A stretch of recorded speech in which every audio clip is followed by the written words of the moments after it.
The man who wouldn't listen. Daniel Hayes had always been a man of quiet resilience. Some called it stubbornness, but to him, it was just the way he was wired. The orchard had been in his family for 3 generations, and he'd be damned if he was the one to let it die. The morning sun cast long golden fingers across the land as he stood on his porch, sipping coffee from the same dented tin cup he'd used for years. Below him, the trees stretched endlessly, their branches weighed down with the burden of a failing harvest. Leaves curled at the edges, yellowing too soon. Fruit fell before it ripened. It was as if the land itself had grown weary, mirroring the exhaustion in his own bones. He had spent his entire life here. It was home. And yet lately, he'd begun to feel the creeping fear that it wouldn't be for much longer. The town had changed over the years. People left for the city, looking for easier lives, faster money. The old family farms were vanishing, replaced by cold, steel warehouses and corporate grocery chains. Whitmore County wasn't what it used to be, and neither was his orchard. Daniel rubbed his calloused hands together, lost in thought, when the sound of a truck engine interrupted the silence. A rusted blue pickup rumbled up his driveway, kicking up a trail of dust. He recognized the vehicle before the driver even stepped out. Carla Mitchell, a social worker he'd known since high school, climbed out of the cab and slammed the door shut behind her. She was a stocky woman, her hair pulled into a messy bun, a pair of reading glasses perched on top of her head. She approached with a sigh, shuffling through the manila folders tucked under her arm. "You know, I wasn't sure if you'd actually call me back," she said, her tone half amused, half exasperated. Daniel took another sip of his coffee. "Well, you did say it was urgent." Carla exhaled, leaning against the porch railing. "It is. And I just gotta say, I don't think this is a good idea." Daniel raised a brow. "Most people say that about my ideas." Carla let out a dry chuckle before pulling a folder from the stack and opening it. Inside was a single worn photograph. A girl. She looked about 12, but her eyes were much older. Dark, distant, and sharp, like she had spent her whole life waiting for something to go wrong. Her hair was messy, her expression guarded, her lips pressed into a firm, unreadable line. Her name was printed in bold letters across the top of the file. Amelia Carter. Carla hesitated before speaking again. "She's been through hell, Daniel. Bounced around foster homes since she was 6. Nobody keeps her for long. She doesn't trust adults, and frankly, I don't blame her." Daniel studied the picture, his weathered fingers tapping against the edge of the file. "Why doesn't anyone keep her?" Carla sighed. "She fights. She steals food. She runs. Every time she gets placed somewhere new, she already has one foot out the door. She's angry, Daniel. And tired. Just tired." Daniel nodded slowly. He understood exhaustion better than most. Carla crossed her arms. "Look, you're a good man, but this girl needs more than just good intentions. She needs patience, stability. And you don't think I can give her that?" Carla hesitated, choosing her words carefully. "I think you're alone out here on this farm, working yourself to death trying to hold on to something that might already be lost. And I don't want you taking in a kid just because you feel like saving something." Daniel exhaled through his nose. "Isn't that what you do?" Carla stared at him, then shook her head with a small, knowing smile. "Touché." There was a long silence between them. Finally, Daniel set his coffee down on the railing. "When can I meet her?" Carla studied his face, searching for any sign of hesitation. Finding none, she closed the file with a quiet snap. "Tomorrow." The next morning, Daniel drove to the foster care office in town, a small brick building tucked between a laundromat and an old diner. Inside, the air smelled of stale coffee and paper. He found Amelia sitting in a plastic chair against the wall, her arms crossed tightly over her chest. She was even smaller in person, her frame thin beneath a too-big hoodie. But her eyes, their defiance, their sharpness, made her seem much bigger than she was. She barely glanced at him when Carla introduced them. "Amelia, this is Daniel Hayes. He owns a farm just outside town." Daniel crouched slightly to meet her gaze. "Hey, kid." No response. Carla sighed. "I'll give you two a minute." She stepped away, leaving them in silence. Daniel leaned against the wall beside her. He didn't push. He didn't force small talk. He simply waited. Finally, Amelia broke the silence. "I don't want to go." Daniel shrugged. "Okay." She frowned, clearly expecting an argument. "Okay. Yeah. I'm not gonna make you do anything." He glanced at her, his voice casual.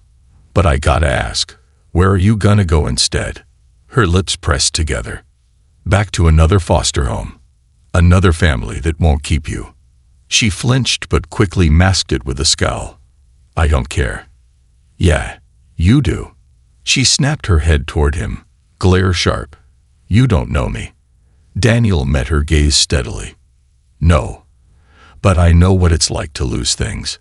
She looked away. Daniel sighed, straightening up. "I'm not gonna pretend this'll be easy. You wanna fight, fine. You wanna be angry, fine. But you show up. You don't run. You wanna leave. You tell me. Not the road." Amelia was quiet for a long moment, staring at the floor. Then, without a word, she grabbed her worn duffel bag from beside her chair and slung it over her shoulder. She didn't say she was ready. She didn't say she wanted to go. But she followed him out the door. And for Daniel, that was enough. The girl who didn't belong. The drive to the farm was long and silent. Daniel didn't push Amelia to talk. He could feel her eyes flicking toward him every so often, but the moment he glanced in her direction, she'd snap her gaze back to the window, her face unreadable. She sat stiffly in the passenger seat of his old truck, her small hands clenched into fists in her lap. The faded gray hoodie she wore looked like it had seen better days, its sleeves frayed at the edges. She smelled faintly of old laundry detergent and something sharp, like the anxiety clinging to her. The town disappeared behind them, replaced by rolling fields and quiet roads. The further they got from civilization, the tenser Amelia became. "You're taking me to the middle of nowhere," she muttered at last, her voice almost lost beneath the rumble of the truck's engine. Daniel glanced at her. "That a problem?" She shrugged but didn't look at him. "Doesn't matter." He nodded. "Good, 'cause it's not nowhere. It's home." Amelia huffed softly, shaking her head like she wanted to laugh, but couldn't quite bring herself to. "Home," she echoed, as if the word didn't belong in her mouth. Daniel didn't argue. Instead, he kept driving. By the time they reached the farm, the sun was starting its slow descent, casting everything in a soft golden glow. The dirt road leading to the farmhouse kicked up dust behind them, the wooden fences lining the property stretching toward the horizon like the edges of a forgotten world. The farmhouse itself stood tall and weathered, its white paint peeling in places, its windows reflecting the last light of the day. A wide porch wrapped around the front, a wooden swing swaying gently in the evening breeze. Beyond it, the orchard spread out like a sea of green, rows of apple trees standing in perfect, tired lines. The leaves rustled in the wind, whispering secrets Amelia didn't care to hear. Daniel pulled the truck to a stop and turned off the engine. For a long moment, neither of them moved. Amelia stared at the house, her expression unreadable. "This is it. This is it." She exhaled, gripping the strap of her duffel bag tighter. "I don't like farms." Daniel smirked. "Good thing I didn't bring you here to like it." She shot him a glare, but he was already climbing out of the truck. With a sigh that sounded far too exhausted for a 12-year-old, she followed. Inside, the farmhouse smelled of old wood, coffee, and something faintly sweet, like apples and cinnamon. It was warm, not in the way of temperature, but in the way of feeling. The walls were lined with shelves of books, old pictures, and little signs of a life lived here. Daniel led her to the second floor, stopping at the last room on the right. He pushed the door open, stepping aside so she could see.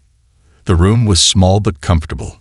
A wooden bed frame with a thick quilt sat in the corner, next to a window overlooking the orchard. There was a desk, a chair, and a worn rug on the floor. Nothing fancy, nothing overwhelming, just a place to be. Amelia hovered in the doorway, gripping her bag so tightly her knuckles turned white. This my room?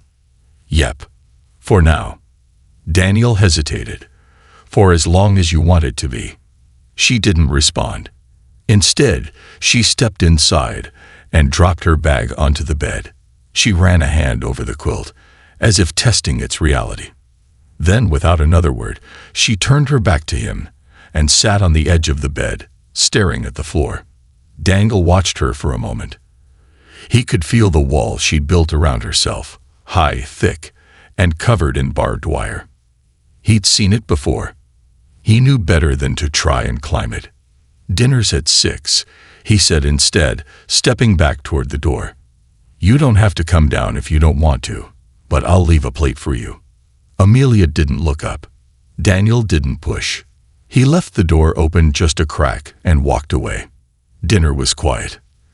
Daniel sat at the worn wooden table, his plate full, but his mind elsewhere. The sound of the grandfather clock ticking in the hallway filled the silence. He had left a plate on the counter for Amelia, just in case. He didn't expect her to come down. But 20 minutes later, he heard the floorboards creak. Slow, hesitant footsteps. Then, a pause. Daniel didn't look up as Amelia entered the kitchen. He just kept eating, acting like it was the most natural thing in the world for her to be there. She stood near the counter, eyeing the food suspiciously. A plate of roasted chicken, mashed potatoes, and green beans sat waiting for her. "You poisoned it?" she asked flatly. Daniel smirked. "Not tonight." She rolled her eyes but grabbed the plate anyway. Moving to the far end of the table, she didn't sit, just stood there, eating in quick, quiet bites like she expected someone to snatch the food away at any moment. Daniel pretended not to notice. Instead, he took a sip of his coffee and leaned back in his chair. "You ever worked on a farm before?" Amelia shot him a deadpan look. "Do I look like I have?" Daniel chuckled. "Fair point." He took another bite of his food before continuing. "Well, you're gonna start tomorrow." She froze mid-bite. "What?" "You're living here. That means you pull your weight." She scowled. "I didn't ask to live here." "Didn't say you did." He shrugged. "But you're here. And around here, we work." She looked like she wanted to argue, maybe even throw the plate at his head. But instead, she just exhaled sharply and stabbed her fork into her mashed potatoes. "Fine." Daniel hid his smile behind his coffee cup. That night, he found her in the kitchen again. It was past midnight, the house silent except for the soft creaking of the old wooden floor. He had come down for a glass of water, but as he reached the bottom of the stairs, he saw her standing by the fridge, stuffing food into her hoodie pockets. She froze when she saw him. For a long, tense moment, neither of them moved. Daniel sighed. "You don't have to do that." Amelia's jaw tightened. "I wasn't. I'm not mad." She stared at him, eyes wary. "You don't have to take food," he continued, his voice even. "There'll always be more tomorrow." Amelia's hands clenched around the stolen bread roll in her grip. Her shoulders were stiff, her whole body wound tight like a spring about to snap. Daniel didn't push. He just stepped forward, grabbed a glass, and filled it with water from the sink. "You hungry?" She didn't answer. Instead, she slowly uncurled her fingers and placed the bread roll back on the counter. Then, without another word, she turned and left the kitchen. Daniel listened to her footsteps fade up the stairs. He exhaled slowly, rubbing a hand over his face. This was going to be hard. But then again, nothing worth saving ever came easy. Breaking the silence. Morning came early on the farm. Before the first light of dawn had even stretched across the sky, Daniel was already moving. Years of routine had shaped his body into a machine of habit. Up before the sun, coffee brewing before his boots even touched the porch, and the quiet hum of work already settling in his bones. But this morning was different. This morning, there was another pair of footsteps trailing behind him. Amelia was quiet as she followed him out to the barn, her hands stuffed deep into the pockets of her hoodie. She looked like she hadn't slept, dark circles settling beneath her eyes, her expression flat but watchful. Daniel didn't say much, didn't push. He just led the way, letting her get used to the silence between them. The air outside was crisp, carrying the earthy scent of soil and apple blossoms. The barn cats stretched lazily as they emerged from their hiding spots, eyeing Amelia with a mixture of curiosity and caution. She ignored them. "You eat breakfast?" Daniel finally asked. She shot him a look. "What do you think?" He sighed. "Thought we talked about the food situation." She shrugged. "Did we?" Daniel shook his head. "All right, suit yourself. Just don't faint on me when we start working." She didn't respond, but her lips pressed into a thin line. The barn was filled with the scent of hay and warm earth. Sunlight filtered through the slats in the wooden walls, casting long golden streaks across the dirt floor. Daniel walked in like he belonged there, because he did. Amelia, on the other hand, hesitated at the threshold. She shifted her weight from foot to foot, her fingers twitching slightly at her sides. Daniel noticed, but he didn't comment. Instead, he grabbed a rusted old shovel and handed it to her. "All right, first job, cleaning out the stalls." Her nose wrinkled. "You're joking." "Do I look like I'm joking?" She muttered something under her breath, but took the shovel anyway. For the first few minutes, she barely put any effort into it, moving sluggishly, shoveling with all the enthusiasm of a kid forced to do chores on a Saturday morning. But Daniel didn't scold her, didn't demand she work faster. Instead, he just worked beside her. He let her take her time, let her test the waters, and slowly, almost imperceptibly, she started working harder. By the time an hour had passed, she was sweating. Her sleeves pushed up, dirt smudged across her face, but she didn't stop. She didn't complain. Daniel had expected her to quit halfway through, to throw the shovel down, declare it stupid, and storm off. But she didn't. She stayed, worked, pushed through, and Daniel took that as a small victory. Later that afternoon, they stood by the fence line, looking out at the orchard. Rows upon rows of apple trees stretched before them, the leaves swaying gently in the autumn breeze. Amelia leaned against the wooden railing, her fingers tapping absent-mindedly against the wood. Daniel stood beside her, arms crossed over his chest. "What happened to them?" she asked suddenly, nodding toward the trees. Daniel raised a brow. "What do you mean?" She gestured vaguely. "You keep looking at them like they're dying." Daniel was caught off guard. He hadn't realized she'd been paying attention. He sighed, rubbing the back of his neck. "They're sick. Haven't been growing right. Soil's not what it used to be." She was quiet for a moment, processing that. Then, in a voice softer than before, she asked, "Can you fix it?" Daniel exhaled slowly. "I don't know." It wasn't the answer she wanted, but it was the truth. She nodded, looking away. "Yeah, I get that." Daniel glanced at her, watching the way her expression turned distant, like she was lost in her own thoughts. For a moment, he wanted to ask her what she meant. But he already knew. That night, Daniel found her on the porch swing. She was curled up in a ball, knees drawn to her chest, staring out at the darkened fields. The old wood creaked beneath her as she swayed back and forth, slow and steady. Daniel stood in the doorway for a moment, debating whether to leave her be. But then she spoke. "You ever feel like you're just waiting for something bad to happen?" Daniel blinked. He stepped forward, lowering himself onto the swing beside her. "Yeah." She looked at him, skeptical. "Really?" He nodded. "Lost my dad when I was 17. After that, I spent years just waiting for the next bad thing. Figured if I expected it, it wouldn't hurt as much." She stared at him, searching his face for any sign of a lie. "Did it work?" she asked. Daniel gave her a small, tired smile. Nope. She huffed a quiet, almost laugh. Then she looked away, eyes back on the darkness. For a long time, they sat in silence. And for the first time since she'd arrived, Amelia didn't feel quite so alone. Storms and shadows. The sky was heavy with the weight of an impending storm. Thick clouds gathered over the orchard, casting long shadows across the land as the wind picked up, rustling through the trees with an eerie sort of whisper. Daniel stood on the porch, arms crossed, watching the way the sky darkened. Behind him, the old farmhouse groaned as the wind pressed against it, a familiar sound in a life spent on this land.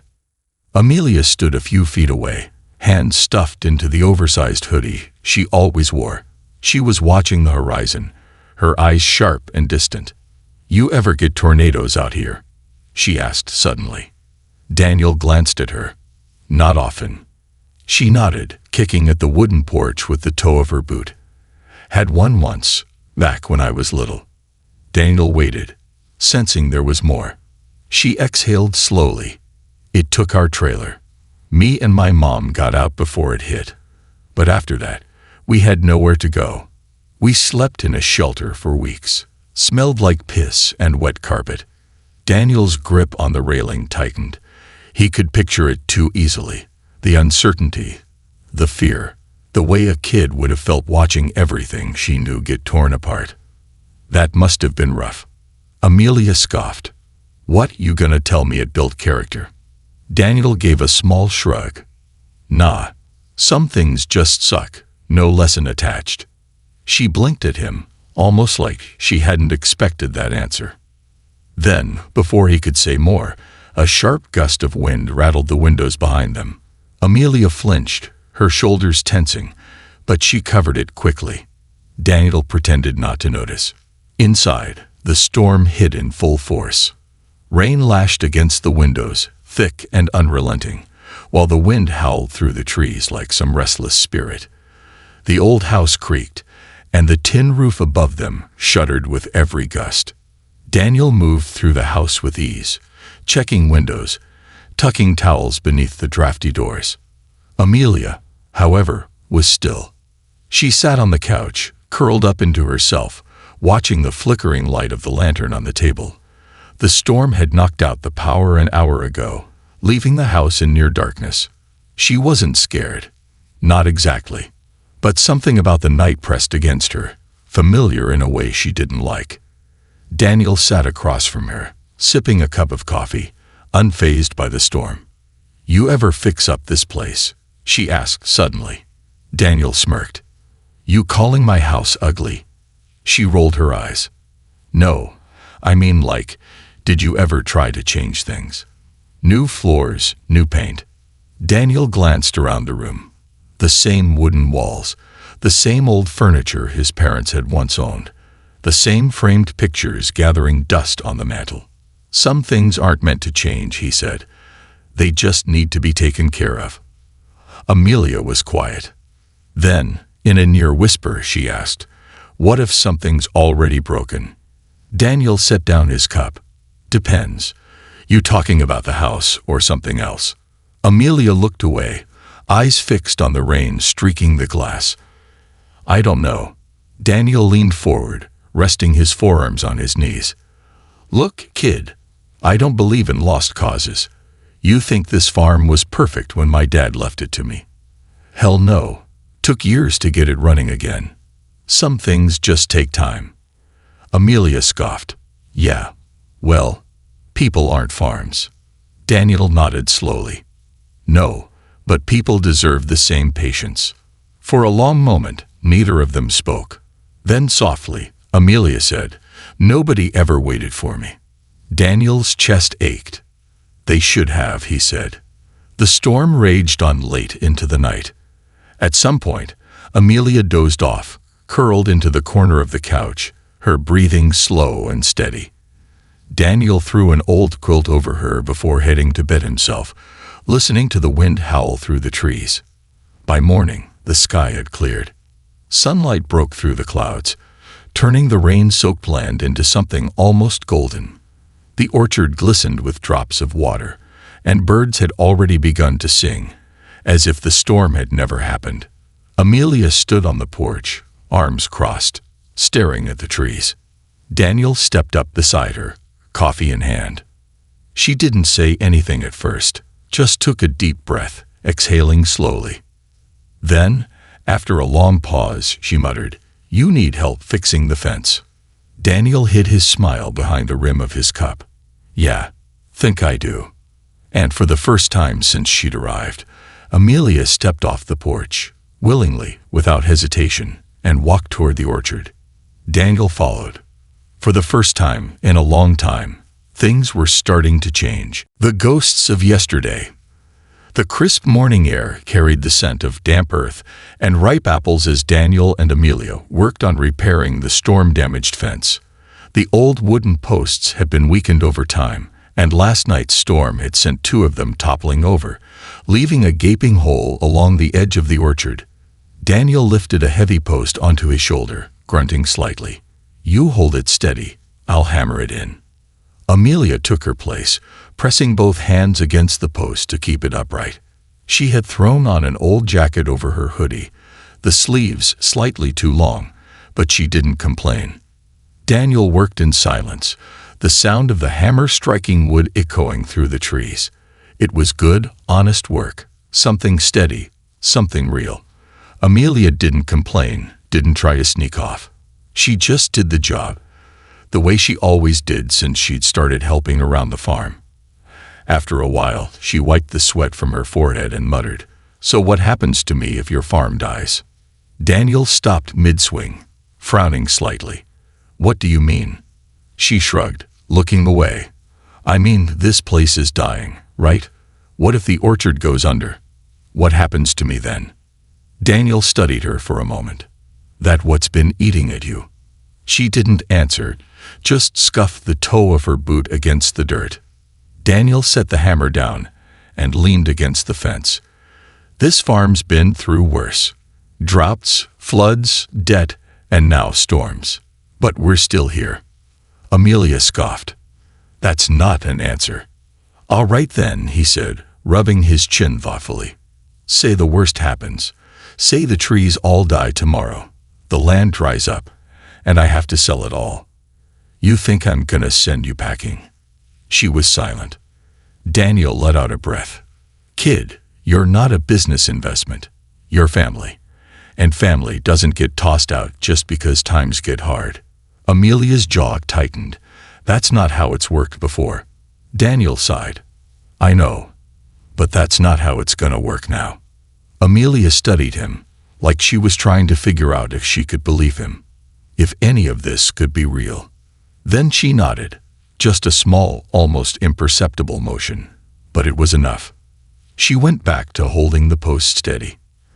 That night, after dinner, Amelia was unusually quiet. She picked at her food, stirring her mashed potatoes with her fork, barely eating. Daniel noticed but didn't push. Instead, he waited, letting the silence settle between them like mist over the orchard. Finally, she muttered, "My mom used to do this thing, where she'd tell me she was coming back. And I'd wait. I'd sit by the window for hours. Every time, I'd believe her. Every time, she'd let me down." Daniel set his fork down, his expression unreadable. "And now she wants me back," Amelia said, her voice hollow. Daniel already knew. The call had come earlier that day.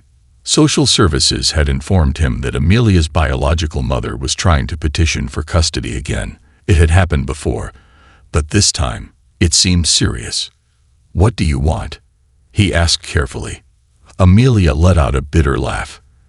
"Does it even matter? The system doesn't care what I want." Daniel leaned forward. "I care." She looked up, eyes wary. "And what if I want to stay?" Daniel didn't hesitate. "Then we fight." A sharp intake of breath. A flicker of something behind her guarded expression. Hope, maybe. Then, just as quickly, she masked it again. "You'd really do that?" Daniel met her gaze, unwavering. In a heartbeat. She blinked, and for a second, Daniel thought she might cry. But she didn't. Instead, she just nodded, clenching her jaw, as if holding something together. She didn't say thank you. She didn't have to. A few nights later, Daniel found her in the barn. She was sitting in the loft, arms wrapped around her knees, staring out the open window at the orchard. Moonlight spilled in, bathing the trees in silver. He climbed up the wooden ladder and sat beside her, resting his forearms on his knees. For a long time, they didn't speak. Then, Amelia whispered, "I don't know if I can do this." Daniel turned his head slightly. "Do what?" "Fight for something." His heart ached at the raw honesty in her voice. "Yeah, you can," he said. Amelia scoffed. "How do you know?" Daniel exhaled, glancing out at the trees. "Because you've been fighting your whole life. To survive. To keep going. To hold yourself together when everyone else let you down. That's a hell of a lot harder than fighting for a home." She was quiet. Then, finally, she whispered, "What if I lose?" Daniel turned fully to face her. "You won't. Not while I'm standing beside you." Her throat bobbed as she swallowed. And then, for the first time since she'd arrived, she leaned against him. Just for a second. Just long enough to let herself believe. Daniel didn't move, didn't breathe too hard, afraid that if he did, she'd pull away. Then, softly, she whispered, "Okay." And just like that, the fight began. The fight for family. The days passed with a slow, quiet tension. Amelia had always been good at waiting. But this time, the waiting felt different. It wasn't just about survival. It was about something bigger, something she wasn't sure she was allowed to want. A home. A family. Daniel had told her they would fight. But the question clawed at her mind. What if fighting wasn't enough? The courtroom battle begins. The morning of the custody hearing arrived with a heavy sky, thick with storm clouds. Daniel dressed in his best shirt, crisp but well-worn, the only one he owned that didn't have stains from farm work. Amelia, on the other hand, sat stiffly on the old couch, her hands clenched into fists. "It's not too late to change your mind," Daniel said quietly. Amelia looked up, startled. "You're telling me to give up?" Daniel shook his head. "No, I'm telling you that if you're scared, that's okay. But you don't have to do this alone." Something in his voice, steady, unwavering, made her throat tighten. "I don't want to go back," she whispered. "She's only doing this because she doesn't want me with you, not because she loves me." Daniel sighed. He had read the reports, had seen the damage. Amelia's mother had never been the nurturing kind. Drug charges, instability, lost custody battles. This wasn't her first attempt to reclaim her daughter. But this time, she had a lawyer, and that made things dangerous. "Then we'll tell them the truth," Daniel said. Amelia swallowed hard. The truth. The truth was that her mother had left her alone for days at a time when she was a kid, that she had been hungry more times than she could count, that she had slept on strangers' couches, in cars, in places no child should ever have to sleep. The truth was ugly, and Amelia had spent most of her life running from it. Now she had to face it. Inside the courtroom. The courtroom smelled like polished wood and old paper. Amelia sat beside Daniel, her heart pounding as her mother took the stand. The woman spoke in a smooth, practiced voice, painting herself as a mother who had made mistakes but had changed. "She's my daughter," her mother said, her voice almost pleading. "I've worked hard to turn my life around. I just want a second chance." Amelia's stomach twisted. She knew that voice too well. It was the same voice that used to tell her, "I'll be right back," before disappearing for days. The same voice that promised, "I'll get clean this time," and never did. She looked at Daniel. He sat still, his hands folded in front of him, his jaw tight. Then, it was Amelia's turn to speak. She stepped up to the stand, swallowing the lump in her throat. "Do you want to return to your biological mother?"